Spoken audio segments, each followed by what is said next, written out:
Кеш жарық қадірлі телекөрермен Ақжайық телеарнасының тікелей эфирінде Адалдық алаңы телебағдарламасы. Хабарымыздың бүгінгі тақырыбы көктемгі қар суының машақаты әлі бітер емес. Хабарымыздың бүгінгі спикерлермен таныс болыңыздар. Батыс Қазақстан облысы сыбайлас жемқорлыққа қарсы қызметінің превенция және парасаттылық басқармасының басшысы Біржан Хайруллин. Орал қаласы әкімінің орынбасары Мирас Мүлкай.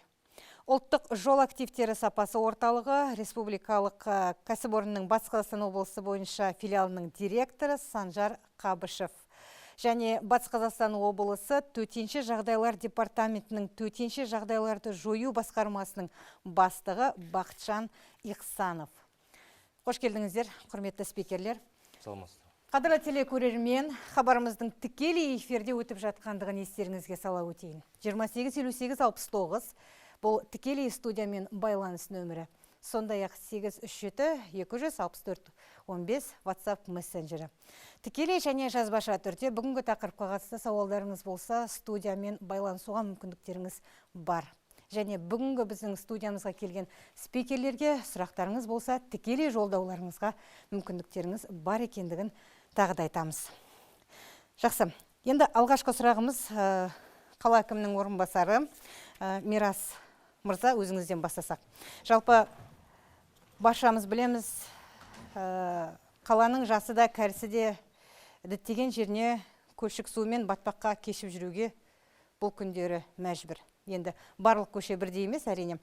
Мәселенің бар екенін мойындаймыз, бірақ жыл сайын жол жөндеуге соншама қаржы бөлінген айтып есеп береміз. Бірақ көктем келгенде сынақ қайта басталады. Биыл түскен қардың көлемі қанша? Қанша қар шығарылып, ерген су сорылды? Саламатсыз ба, құрметті телекөрермендер, саламатсыз ба, құрметті қала тұрғындары. Өзіңізге мәлім, жылдың қысқы мезгілі келгенмен қалада жол көпір шаруашылығын күтіп ұстау жұмыстары басталады. Қала аумағында жол көпір шаруашылығын күтіп ұстау жұмыстарымен мердігер мекеме бәріңізге мәлім. Жайық таза қала жауапкершілігі шектеулі серіктестігі. Аталған серіктестікте 800-ге жуық адам жасайды. Енді жаңа сұрақтарға келетін болсақ, дұрыс айтасыз, Гүлден. Қалада мәселе бар, жолдар бойынша мәселелер көптеген. Статистика бойынша қала аумағында бізде 615 километр жолдар бар. Қала аумағына кіретін, ол деген іргелес аумақтар, Зашаған кентін, Деркөл кентін бәрімен қоса алғанда 615 шақырым жолдың 422 шақырымы қатты табанды төсемі жолдар. 622 шақырымның осы қолда бар қатты төсемі бар жолдардың бізде қазір 70%-ы жақсы. Қалған 30%-ы тозығы жеткен жолдар болып табылады. Енді осы жолдардың құрылымдық бөлшегі, ол деген арықтар жүйесі болып табылады. Біздің қалада 120 километрға жоқ арықтар жүйесі бар. Осы 120 километрдің тек қана 7 километр бізде ағынды арық жүйесі. Ағынды арық жүйесі бізде қаламызда орталық бөлігінде орналасқан. Олар деген өзіңіз білесіз, Жайық өзенінен бастап алып, салық комитетінің қасындағы су қоймасынан, бассейннен Құрманғазы көшесімен қаланың орталық Назарбаев даңғылына шығып, осы даңғыл арқылы бізде кіші айналым, үлкен айналыммен Шаған өзенінің арнасына құяды. Енді қала аумағында басқа жерлерде, басқа көше жол желісінде орналасқан арық жүйелері, бұл деген ағымсыз арық жүйелері. Сәйкесінше ағымсыз деген енді ат айтып тұр. Осында ағып жол жиегінен аққан сулар ешқайда ағып кетпейді. Сәйкесінше бұл арықтар деген кептіргіш, буландыру арықтал деп аталады.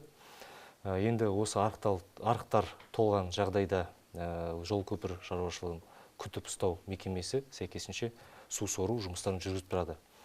Енді қаланың мына жеке секторында бізге екінші жұмысшылар ауданы, второй рабочий поселок, солтүстік шығыс ауданы, старый аэропорт деп айтамыз. Және Зашығанск кентінде жолды салу жұмыстары әлі ауқымды жұмыстар бізді күтіп тұр. Алдағы уақытта енді осы күнге біз санағанда 15 жобалық сметалық құжаттаманы қазіргі уақытта дайындап жатырмыз. Осы көшелердің барлығы осы шет аумақтарда орналасқан. Енді тағы да айтып өтетін жөн, енді жыл сайын қала әкімдігі мен облыс әкімінің қолдауымен және әлеуметтік жобалар аясында былтырғы жылы қала аумағында 65 километр жол жөнделген, 55 көшеде. Енді осы нысанның 31... Жыл сайын көбейіп келе жатыр ғой, жөнделген көшелер. Жыл сайын жөнделіп келе жатқан көшелер көбейіп жатыр. Енді қала тұрғындары біледі, бізде деген көшелер, көшенің бойында су жиналу жерлері өте көп. Ол деген енді мысал алғанда мына второй рабочий поселок деп айтамын, екінші жұмысшылар ауданында бір жер болды, Шевцов және Орынбор көшелер қиылысы. Былтыр жыл сайын мына енді дәлірек айтқанда қаланы жақсы білеміз, Ульяна магазинінің алдында жыл сайын су жиналып, дептің техникасы сол жерде помпа қойып, сәйкесінше сол су сору жұмыстарымен айналысады. Енді осы жол салумен, осы жол құрылысымен су жиналатын орындар азайып бара жатыр. Енді бұл бізде проблема толық шешілген жоқ. Мәселе бар, жаңа әңгіменің басында айтқандай. Жаңа мәселенің бірі біздің жаңағы солтүстік шығыс аудандағы көшелер. Енді бізде бекітілген жоспар бар, 5 жылдық бекітілген жоспарға сәйкес жылына кемінде 30 шақырымнан кем емес біз жол жүйесін салуымыз керек. Енді осы жаңа біз білеміз, жыл сайын екінші жұмысшылар ауданы. Сіз айтқан жыл сайын жаңағы Ульяна магазинінің алдын айттыңыз, иә? Бұл деген бір мысалдар. Мысалға білеміз, жыл сайын сол бізде сол жерлерде мысалы су жиналатынын білеміз. Бір соған шара алуға болмай ма? Шара алу... Тек қана су сорумен ғана шектеле ме? Шара алу деген суды бұл жерде қаланың рельефі, енді суды әкету осы аумақтарда орналаспаған. Су әкету жүйесі, енді сол жердің рельефіне байланысты бізде Зашаған кентіне су ағып кетеді. Бірақ та былтыр жолдар салдық, ол жолдар барлығы көшпелі болып табылады. Кейбір жерде су басқан бізде жайыптар болды. Енді оның бірде шешу жолы, жаңа жолдың құрылысы, енді оның ағымдағы шешу жолы, енді ағымдағы жұмыстар ол жолды тегістеу, профильдау және су сору жұмыстары. Оны түгелдей шешу бізде сұрағы, ол деген сол жерде жол құрылыс жұмыстарын жүргізу. Енді қала тұрғындарынан қазір көптеген сауалдарда, уәжда түсіп жатады, бізде неге бірінші кезекте су сормайды, неге анжақты сорып жатыр деген. Енді бізге заявка деген 109 қызметіне түседі, сәйкесінше 109-дан барып Жайық таза қала мекемесіне, Жайық таза қала өзінің жоспары бекітілген план задание деген бар, сол жұмыс жоспарына сәйкес техника жіберіп тұрады. Жақсы, мен сіздің сөзіңізді бөлейін. Бізде арнайы дайындалған сюжет бар. Қазір сол сюжетті көріп алайық, әңгімемізге тұздық болсын.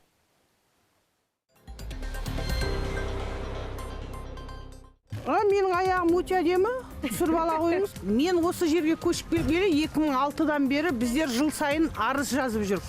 Қала әкімдігіне, ЖКХ-ға, бәріне арыздарымыз ылғи қараусыз қалады.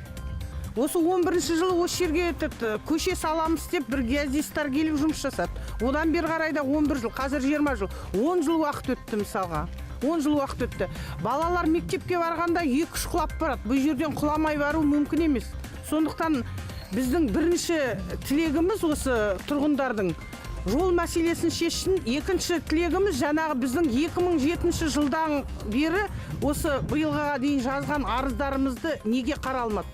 Осы мәселе жағын біз басшылардан сұраймыз.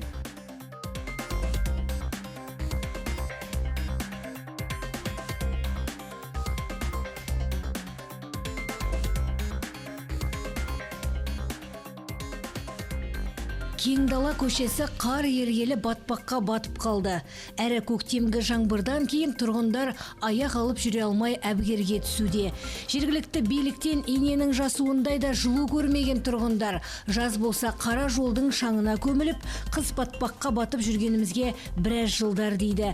Тіпті бұл көшелермен жаяу жүргіншілер емес, мынадай көліктер де жүре алмайтын жағдайға жеткен. Тұрғындардың айтқан уәжін өз көзімізбен көріп, естіп қайтқан едік. Біздің көшеміздің аты Кеңдала. Кейде ойлайым, Кеңдала емес, Маңдала сияқты болады көрінеді.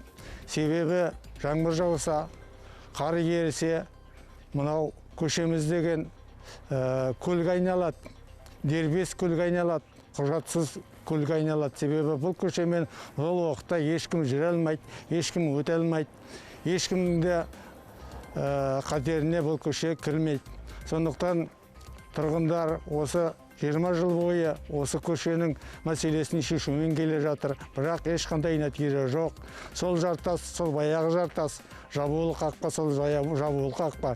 20 жылдан бері қарай депутаттың құлағына алдына барғанымыз да бар, арыз жазғанымыз да бар, бірақ ешқандай нәтиже жоқ. Үйіміз биыл су шаймағанмен осы жылда көретін мәселе осы. Жағдайымыз өте біздің мәз емес. Біздер мынау заманға сай, қалада тұрғасын өмірге заманына сай өмір сүргіміз келеді. Біздің талабымыз, осы көше тұрғындарының талабы, жаяу адам жүретін жолақ салып берсе екен дейміз. Көлік жүретін жол салса екен дейміз. Сонымен бірге арықты да қосып салса екен деймін. Себебі бір нәрсені бастағасын соны аяқтау керек сияқты. Мұндағы тұрғындардың үлкені мен кішісі балшықты белшеден кешіп жүр.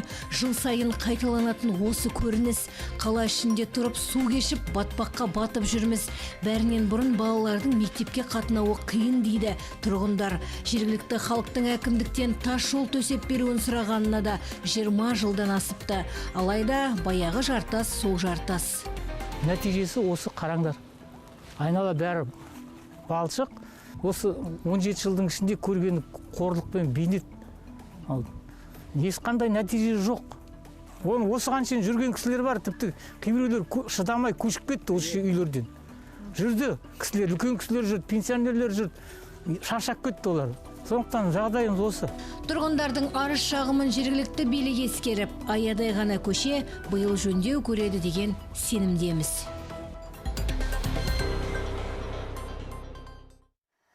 Мәселе осындай.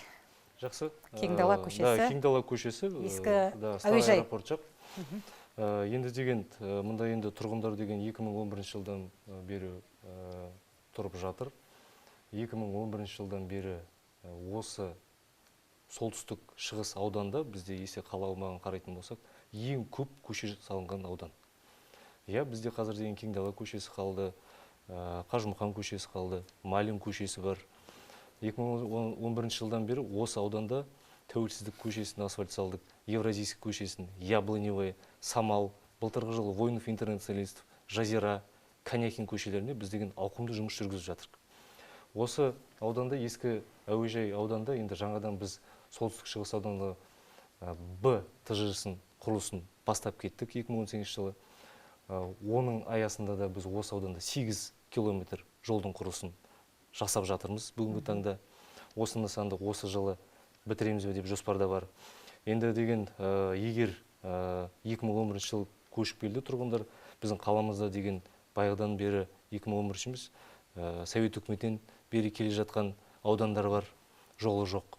Біз жолды салғанда енді басымдылыққа қараймыз. Бірінші жолдар қандай қоғамдық көлік жүреді, мына жол жүру тығыздығы қандай екен. Енді Кеңдала көшесі қазір уақытта енді 5 жылдық жоспарда бар. Тек қана Кеңдала көшесі емес, осы аумақта бірталай көшелері бар. Достық көшесі бар, Тілеужанов көшесі бар. Осы ағымдағы жыл біз деген Светлый көшесін осы ауданда бітіріп қолданысқа береміз. Енді жаңа әңгіменің басында айтып өткендей, осы дәл солтүстік шығыстары ескі әуежай ауданында 2011 жылдан бері біз деген 30 шақырымға жоқ жол салынды. Егер статистикаға келетін болсақ, енді жаңа тағы да айтып өттім, енді басқа ескі аудандарға қарағанда біз екінші жұмысшылар второй рабочий ауданда 2019-да жол жөндеу жұмыстарын бастадық. Бұлай енді ойлап қарағанда, ол да тұрғындар деген 2011 жыл емес, 70-80 жылдар. 20 жыл болды деп отыр ғой. Бұл тұрғындардың өтінішін аяғасты қылмау керек сияқты, мен ойымша ғой енді. Жалпы биылғы жылдың жоспарында бар ма? Қанша километр биылғы жоспар жол жөндеу құрылыстарына бөлінген? Биылғы жылы жаңа айтып өткендей 30 шақырым жол жөндеу жұмыстары бар. Биылғы жылы Кеңдала көшесінде жоқ жол жөндеу жұмыстары. Ол шындық, енді ол айтуға біз тиістіміз. Енді мына жаңа айтқан билік басқа жаққа қарап отырған жоқ. Бұл жерде деген билік басқа жаққа қарап отырса, біз мынандай ауқымды жұмыстарды жасамаймыз. Мына осы ауданға салынған қаражат өте ауқымды жұмыстар жүріп жатыр. Кеңдала көшесіне келетін болсақ, жобалау сметалық құжаттамасы біз 22 жылы бастауымыз керек. 5 жылдық жоспарға осыған сәйкес. Жоспарымыз бар бекітілген, соған сәйкес біз жұмыс жасаймыз. Жақсы. Бірақ та басымдылыққа біз қараймыз.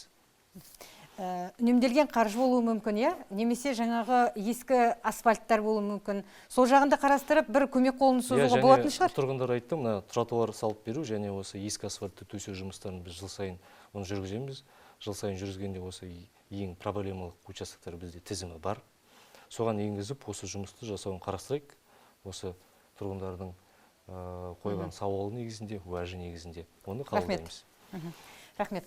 Біржан мырза, жаңа айтып жатырмыз ғой, жең ұшынан жалғасқан жемқорлық жалпы жол саласында бар, расында да. Біраз мәселенің көбі жол құрылысы кезінде кеткен қателіктер мердігерлердің тарапынан орын алып жатады. Биыл қанша осы бағытта іс тіркелді? Бірінші кезекте осы жемқорлық мәселесін айтып жатырмыз ғой. Осы жемқорлықтың алдын алудағы ең басты қағида бұл халық үніне құлақ асатын мемлекеттік тұжырымдамасын дұрыс жүзеге асыра білсек, онда жаңа айтқан проблемалардың үлкен ауқымға шықпауына мүмкіндік береді. Бірақ өкінішке орай жаңа сюжеттен көргеніміздей, кей жағдайда дұрыс есептелмей қалып жатады. Мысалға бір мысал ретінде айтайын, бұл біздің Орал қаласында болған жағдай. 2015 жылы біздің Орал қаласында үлкен ауқымды құрылыс жұмыстары жүргізілді. Орталық көшеде, Сарытау ауданында. Сол уақытта біз бірге қоғам өкілдерімен шыққан кезде халық айтқан бізге, жолдар салып жатқан уақытта ең басты жаңағы автокөлік жүретін және қоғамдық көлік жүретін жерді бірінші содан бастаса екен деген. Сол тұрғындардың ұсыныстары қабыл болып, сол кездерде ең бірінші кезекте сол жолдар салынды. Бірақ мысалға былтыр біз мынау Вой интернет көшесіне бардық қой. Сол кезде тұрғындар айтады, бұл көшеден гөрі жаңағы басқа жаңа көріп тұрмыз ғой, қоғамдық көліктің тұрып қалыватқан сондай көшеге дейін баратын жерлерді бірінші кезекте салса деген ой бар. Сондықтан біз Қазақстан Республикасының сыбайлас жемқорлыққа қарсы қимыл агенттігі бастама көтерген болатын, халықтың бюджетке қатысуы деген. Бұл Нұр-Сұлтан қаласында пробациядан өтіп, жаңағы өзінің тиімділігін көрсетті. Бірақ біздің облыста бұл әзірге тек мынау аулаларды ғана басталып отыр. Біз сондықтан қоғам кеңеске айтамыз. Мына бюджеттерді қараған уақытта осы мәселелерді ең бірінші кезекте қарау. Себебі жаңа кейде қателік болады, авторлық жобалаулардан. Біздің мысалы көптеген жолдар салынған кезде, жаңа 15 жылы, 16 жылдары орталық көше жөнделген кезде, біз қарап отырсақ, арық жүйесі жобаға кіргізілмей қалған. Біз сол уақытта бірден жаңағы көтеріп, қоғам өкілдерімен облыс деңгейіне көтердік. Бірақ жаңа авторлары бар, басқалары бар, бізге жаңа уәждерін айтқан жоқ, бізде қазіргі таңда жалпы айлық түсетін жауын шашын аз, сондықтан оның қажеттілігі ондай қатты туындап тұрған жоқ деген. Бірақ бір ай өтпей жатырып, жаңағы Орал қаласында болған үлкен жаңбыр, облыс әкімдігінің алдында үлкен судың пайда болуына әкеліп, олардың қаншалықты қате екенін көрсетті. Сәйкесінше сол жерге түзетулер енгізілді, бірақ оның өзі білесіздер, жаңағы қосымша уақыт, қосымша қаражат айналып келген кезде сол мынау даңғылдың кейбір бөліктерін жөнделмеуге алып келді. Сонысындай қате бермеу үшін біз әр уақытта қазіргі таңда зертханамен бірге, қоғам өкілдерімен бірге біз үнемі мониторингке және қоғамдық бақылауға шығып отырамыз. Енді бізде ағымдағы жылға әзірге тіркелген жоқ, өткен жылғы тіркелген істер бойынша қылмыстық тергеулер жүріп жатыр. Біз оны аяқталмайынша айта алмаймыз. Бірақ біз жылдың басынан бері жол саласы бойынша көптеген кемшіліктер, қателіктер болды. Біз оны тиісті зертханалармен қорытындыларын ұсындық, оның барлығы қалпына келтірілді. Бірақ мен жерде тағы бір айтқым келіп тұрған мәселе, халықтың үніне құлақ асатын мемлекеттік тұжырымдамасы деген кезде біз жаңалықтардан көріп жүрміз. Бізге қоңырау шалады. Мен жаңағы 112-ге қоңырау шалдым, олар алмайды, әкімдікке хабарлас деп айтты дейді. Әкімдікке хабарлассам 109-ға ЧС қайт дейді. Бұндай жағдай бізде ағымдағы жыл Сарытау ауданында, Деркөл кентінде, Үміт шағын аудандарында болды. Біз сол уақытта бірден осы тиісті органдарға хабарлап айттық. Сіздер неге осындай? Жоқ, біздер қабылдап жатырмыз жаңағы. Байланыстан бізге қоңырау шалған екен. Сөзіңізді бөлейін, Біржан мырза, қабылдап алайық көрермен. Сәлеметсіз бе? Тікелей эфирде сіз тыңдап тұрмыз. Ассалаумағалейкум, саламатсыздар ма? Биыл Деркөл шағын ауданына жол түссе ме екен, мектепке барып жол қиындап тұр, жедел жәрдем келуге. Сол сұраққа жауап берсе, қаншалықты жасайды екен биыл? Қай территориясындасыз Деркөлдің? Екіде, Үмітте. Жалпы Оралдағы ең проблемалы учаскелердің бірі. Иә. Иә. Мына құрметті телекөрермен, саламатсыз ба? Иә. Деркөл кетінде бізде қаладағы ең проблемалық аумақтардың бірі болып табылады. Өзіңізге мәлім, былтырғы жылы біз мемлекеттік сатып алу конкурсын өткізіп, Уральский водострой мердігер мекемесін анықтап, 1,8 шақырым, осы 48-ші мектепке дейін біз жолды салдық. Аталған нысан осы 2020 жылға көшпелі болып нысан табылады. Осы ағымдағы жылға бөлінген қаражат бойынша қазір осы қаражаттың бөлінуін біз күтіп отырмыз. Жоспарға сәйкес осы шағын ауданда кемінде 10 шақырымнан кем емес жол салымыз келіп отыр. Енді бұл проблеманы біз білеміз. Осы Деркөл кентінің белсенді тұрғындары бірнеше жылдан бері көтеріліп келе жатыр. Сәйкесінше осы түскен өтініштер негізінде жоба жасақтадық. Жобаны былтыр бастадық, бітіреміз. Жақсы. Рахмет жауабыңызға. Біржан мырза, жалғастырайық.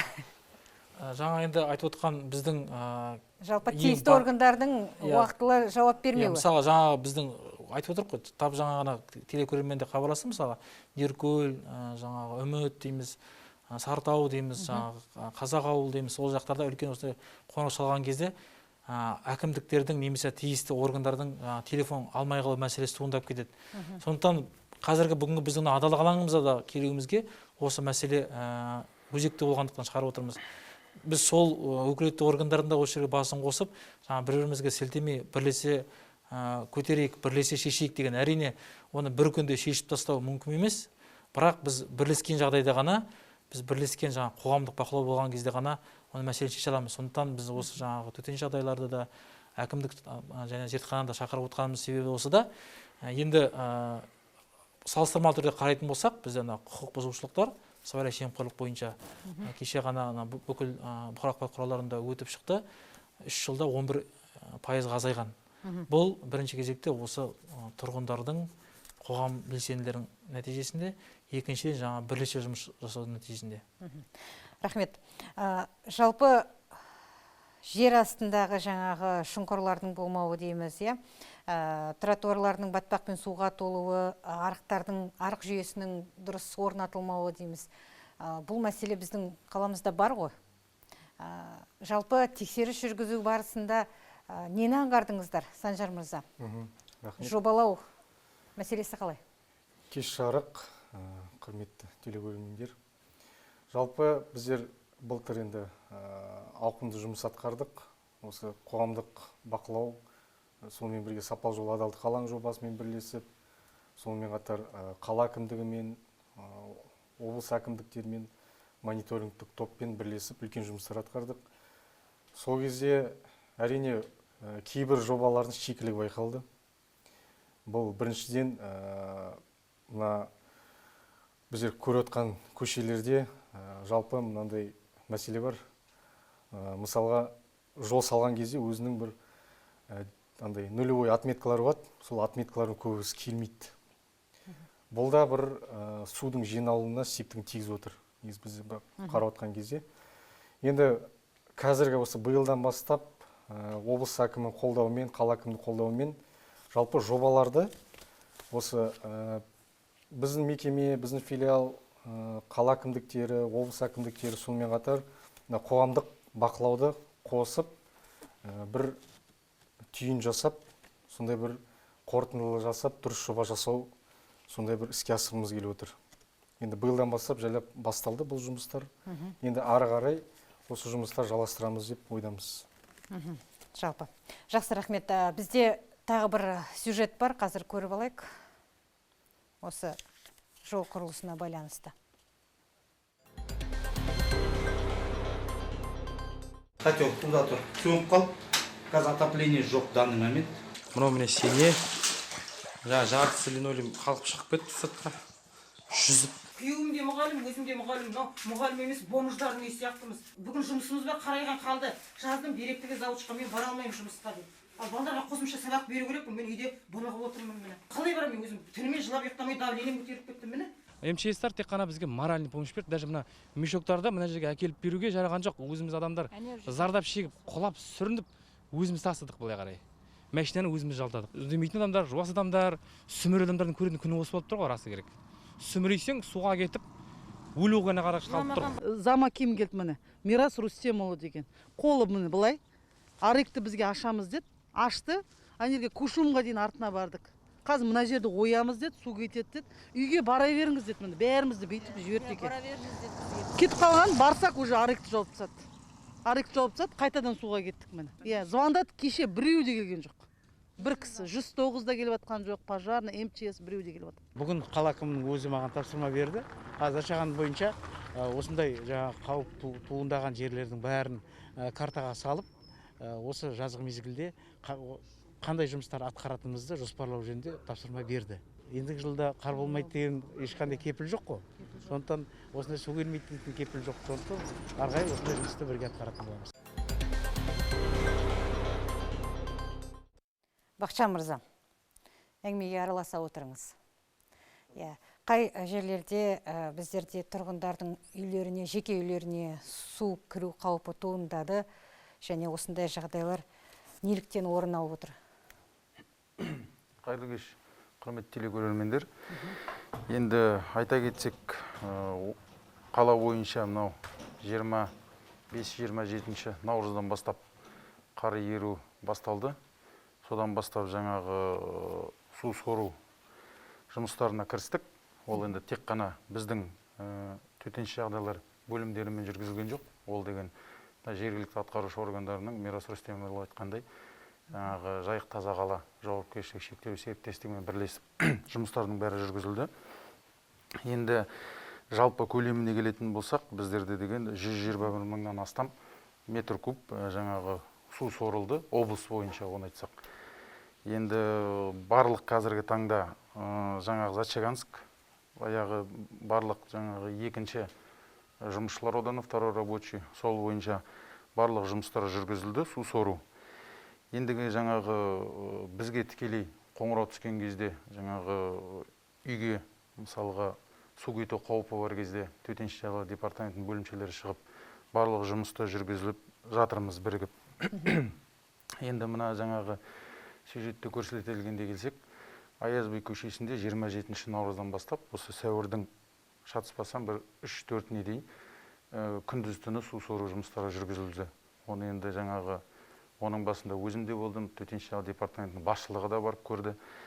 Енді жаңағы су сору жұмыстарын жолдың жаңағы қауіп болғасын енді сенеге су кеткесін біздер енді өзіміздің жаңа мотопомпаларымыздың қолда бар. Сонымен жолдың бергі бетіне су сору жұмыстары шығарылды. Енді ол бағытта жаңағы Жайық таза қаланың көліктерімен де су сору барлығы жүргізілді. Кешіріңіз, сөзіңізді бөлейін, қазір жалғастырамыз. Көрерменнің сұрағын қабылдап алайық. Сәлеметсіз бе? Тікелей эфирде сіз тыңдап тұрмыз.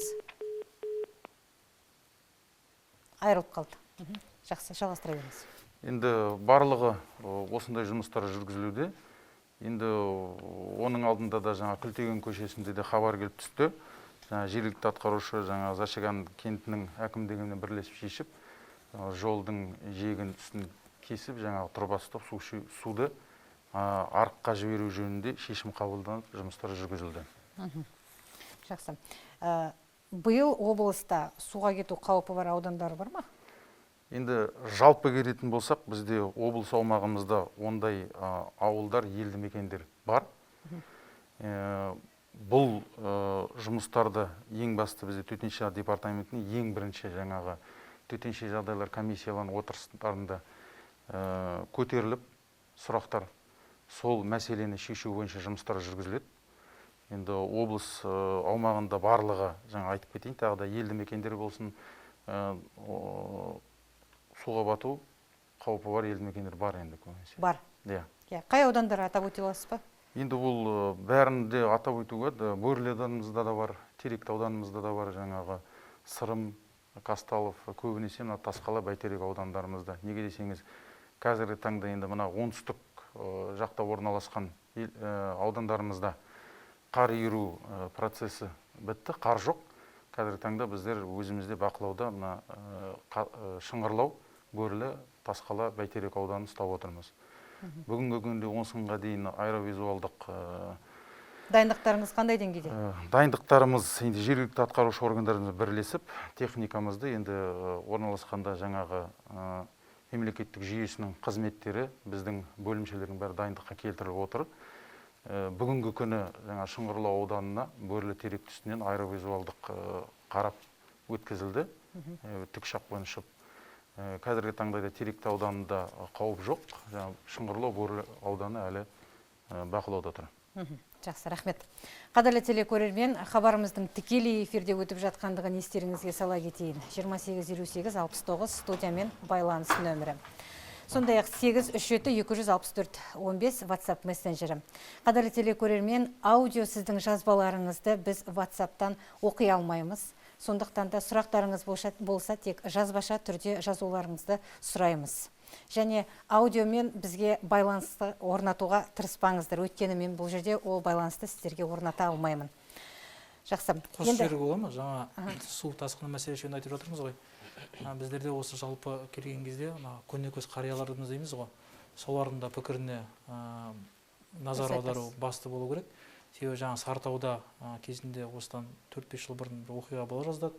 Түнгі уақытта өте қатты жаңа ерулер болып, түнгі жаңағы шұғыл барлық жедел бөлімдер шақырылып, жаңағы жолды жырып, тасқынның алды алынды. Сол кезде ол жолдар салынатқан кезде бұл үлкен кісілермен айтылған еді. Бұрын бұл жолмен жаңағы көктемгі тасқын кездерінде су жүреді деген. Бірақ оны жаңа жобалаушыларға жеткізілмеген. Сәйкесінше ол жаңағы мердігер компаниялары оны білмеген. Айналып келгенде жаңағы қар ерген кезде жаңағы бұл тасқын қалып келді. Бұндай жағдайлар қазір өкінішке орай біздің көптеген саяжайдағы орналасқан тұрғындар арасында қазір бар, Самал шағын аудандарында бар. Біздерге көбіне шағым түсіріп жатады. Тіпті осы телеканалдың қасында орналасқан біз мына жерден қазір тұрғын үйдің құрылысын көріп отырмыз. Ол қандай нөлден төменгі жерде орналасқан. Ертең сол су басатын болса, ол мысалы қауіпсіздігін кім қамтамасыз етеді деген. Сондықтан бұл жерде тұрғындардың да ең бірінші кезекте назар аудару қажет. Мысалға осы көктемдегі болып жатқан су кездерінде көптеген тұрғындар жолдарын жауып тастаған. Жаңағы әртүрлі қосалқы заттар арқылы, немесе құрылыс заттар арқылы. Мен сол күндерде өзімнің жаңағы әлеуметтік желіге жазып қойған болатынбыз. Су тасқыны болар кезде жаңағы байбалам салмай бірге жаңағы алдын ала хабарлап, соны жаңағы алдарын ашуға бірге көмектессе, өйткені көпшілігі өзінің алдын жауып тастайды да, ол негізгі судың ағу жолы. Сәйкесінше оған келіп тірілген су жайылып жанындағы үйлердің барлығына басады. Ал айналып келіп, ол түнде өзі көрген, мысалға тұрғын, бірақ хабарламаған, менің үйім емес деген сияқты. Айналып келген кезде бұл жерде жаңағы әкімдік жемқор, ЧС жемқор деген кері пікірлер айтады. Бірақ бұл жерде де оларды жақтай беруге болмайды. Өйткені біз жаңа айтқан жедел жәрдем мәселесі жөнінде де бізде көтердік. Мысалға біз оны бұқаралық ақпарат құралдарының әлеуметтік желідегі келіп түскен фотосына қарап, біз әкімдікке де төтенше жағдайлар басқармасына бірден хабарладық. Сіздер неге шығармай жатсыңдар десек, жаңағы біреу әкімдік шығарсын дейді, әкімдік ЧС шығарсын дейді. Айтамыз, сонда екі ортада адамның өмірі қайда қалады? Сол айтылғаннан кейін лезде шығарылды. Сондайға жеткізбейтін біздің жаңа мемлекеттік қызмет аппаратымыз болу керек. Дұрыс айтасыз. Гүлден рұқсат болса. Қоңырау бар сияқты, біз қабылдап алайықшы қазір. Бар ма қоңырау, режиссер? Қабылдап көрейік. Қабылдап алайық, көрермен. Кеш жарық тыңдап тұрмыз. Сәлеметсіз бе, тыңдап тұрмыз. Ажырап кетті ау деймін. Жақсы. Қосып өтсем, осы мына Аязби көшесі бойынша енді деген, бәріміз бардық, Бақша Мағзомыште барды, өзімде барды. Осы барған тарапында сол жерде қабылданған шешімдер арқасында осы жерден біз суды әкеттік. Енді жаңа Альфия деген... Не себептен орын алып отыр ол? Қазір мен соны не себептен орын алып отырған айтайын. Жаңа Біржан мырза айтып өтті, мына тұрғындардың жауапкершілігі туралы. Альфия мырза қазір деген теледидардан енді сөзін сөйлеп жатыр, жаңа сөйлеген өзім барып таныстым. Альфия деген сол ауданның тұрғыны, өзі де бәрін біледі. Көршісі қарама-қарсы көшенің арғы бетіндегі көршісі деген жаз мезгілінде сол тұрғын үйдің қасынан су ағатын тұрбаны бітеп жатқан кезде бәрі көріп тұрып, соған ештеңе демеген. Сәйкесінше жаңа әріптесім айтып өткендей, жаз кезінде әр іргелес аумақты әр тұрғын үйдің меншік иесі тазалауға міндетті. Оған абаттандыру ережесі бар. Сәйкесінше оған жауапкершілік те бар. Бірақ та біз қазір жауапкершілік туралы мында деген әңгіме айтып жатырған жоқпыз. Себебі Аязби көшесіндегі су басу қаупін алып, біз енді бірлесе күштермен оның бәрін жұмыстарды қазір атқардық. Жұмыстар жалғасып жатыр. Бір жұма бойы күндіз-түні жұмыс атқардық. Оған деген барып, ондай деген ешкім жүрген жоқ. Кім қалай тұрғанын мен білмеймін, кім қолды қалай сілтегенін. Жақсы, сөзіңізді бөлейін. Көрермен бар екен тағы да желіде. Қабылдап көрейікші. Кеш жарық. Сауалыңыз бар ма? Кеш жарық, саламатсыздар ма? Саламатсыз ба? Мен мына Бәйтерек ауданы Володарка ауылынан хабарласып тұрмын. Біздерде 2 жыл қатарынан су жүргіземіз деп ауылды қазған болатын. Енді сол қазғанда суда жүрілген жоқ, соны дұрыс жаппаған ғой.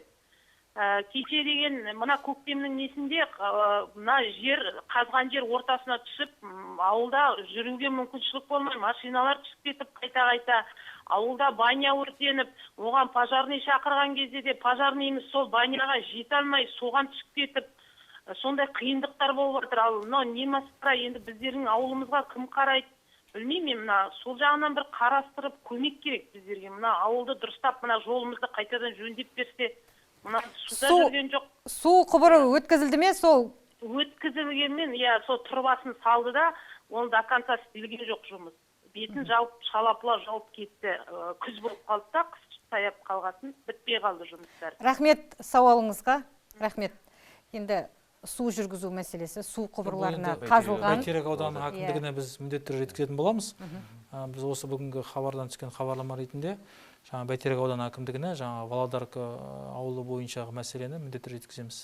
Жалпы жаңа тек мен бірінші рет естіп тұрған жоқпын, бұл мәселені өзім көзіммен де көргем. Мысалы Шыңғырлау ауданында Полтавка деген аядай ғана ауылдың өзінде жол жаңағы су жүргіземіз деп қазып, солаймен ашып тастап кеткен. Қазір о жерге жаңағы балалардың мектепке қатынауында ата-аналар біраз жаңағы әбігерге салынып отыр. Өйткені мал түсіп кетіп жатыр, адам түсіп кетіп жатыр, ол жаңағы қазылған шұңқырларға. Бұл жерде айта кету керек, жаңағы тексеріс жүргізіп құлақтан салып. Біздің жаңағы қоғам өте белсенді болса, соның бәрін қадағалауға мүмкіндік болар еді. Мысалға, ол жерде техникалық қадағалаушы болсын, әкім болсын, басқасы болсын, күн сайын қарап жүре алмайды.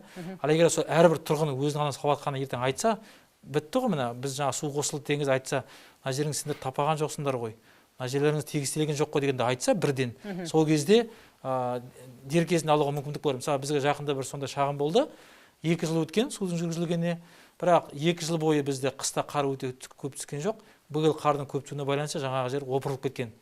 Енді ол жерде жаңағы мердігер компаниямен жаңағы бекітілген кепілдік мерзім аяқталған. Енді сәйкесінше оны аудандық жаңағы тұрғын үй құрылыс шаруашылық бөлімдері жасау болады. Ал егерде дәл сол кезде айтқан кезде мүмкін бұндай жағдайға жеткізбес пе деген жағдайлар болады. Енді ол кепілдік мерзімінің уақытында. Әр мәселені сол дер кезінде әрбір тұрғын қадағалап қараса, жаңа айтқан мысалы бітеп жатқанын көріп тұрса да, жаңағы судың ағу несін, немесе жаңа айтқан қарды төгу кезінде жаңағыдай рұқсат етілмеген төккен көруған бәрін дер кезінде хабарлап отырса, бірлесіп айтса, онда осындай жағдайларға алып келмес еді деген ойымыз бар. Тұрғындардың белсенділігі. Бірлік бар жерде тірлік бар дейді ғой, жалпы бірлесе атқарған жұмыстың өзінің несібесі болады. Енді өкінішке орай режиссер бізге хабарымыздың уақыты аяқталғанын хабарлап жатыр. Біраз айтылмаған мәселе бар еді, енді тағы бір хабарымызды бәлкім осы тақырыпта арнармыз. Енді қауіп әрине болмасын, ел тыныш болсын, жеке үйлерге су өтпесін. Жалпы жаңағы жол мәселесінде айтып жатырмыз ғой. Енді көш жүре бара түзеледі дейміз. Болашақта жаңағы өтініш уәждері тұрғындардың аяқ асты қалмай, жаңағы биліктің құлағына жетіп, жол салынып, көңілдері орнықты болып жатса, әрине біздің де бір жаңағы міндетіміздің, мақсатымыздың орындалған деп білеміз. Өздеріңізге бүгінгі хабарымызға келіп, қатысып, және көрермендердің біздің сауалдарымызға жауап бергендеріңізге көптен көп рахмет айтамын. Қадірлі телекөрермен, мен өздеріңізбен аптайын алып дәл осы адалдық алаңында қайта кездесетін боламын. Аман болыңыздар.